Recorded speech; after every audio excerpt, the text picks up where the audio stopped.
ಇಲ್ಲಿ ರೋಪ್ವೇ ಕೂಡ ಇದೆ, ಇದನ್ನು ತೋರಿಸ್ತೀನಿ. ರೇಟ್ ಎಷ್ಟೋ ಗೊತ್ತಿಲ್ಲ. ಸೊ ಇದ್ರ ಮೇಲ್ಗಡೆ ಹೋದ್ರೆ ನಿಮಗೆ ಅದು ವ್ಯೂಸ್ ಚೆನ್ನಾಗಿ ಕಾಣುತ್ತೆ. ಕೇಬಲ್ ಕಾರ್ ಥರ ಇದೆ ಇದು, ಬಟ್ ತುಂಬ ಕೋಲ್ಡ್ ಇದೆ. ಅಲ್ಲಿ ಪ್ಯಾರಾಗ್ಲೈಡಿಂಗ್ ನೋಡಿ ಬರ್ತಾಯಿದೆ ನೋಡಿ. ಇಲ್ಲಿ ಅದೊಂದು ಲ್ಯಾಂಡ್ ಮಾಡೋದು ನಾನು ತೋರಿಸ್ತೀನಿ ಇವಾಗ. ಮಿಸ್ ಆಯಿತು.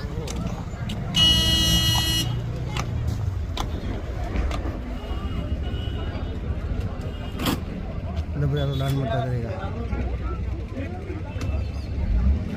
ಸೇಮ್ ಏರೋಪ್ಲೇನ್ ಲ್ಯಾಂಡ್ ಆದಂಗೆ ಮಾಡ್ತಾರೆ.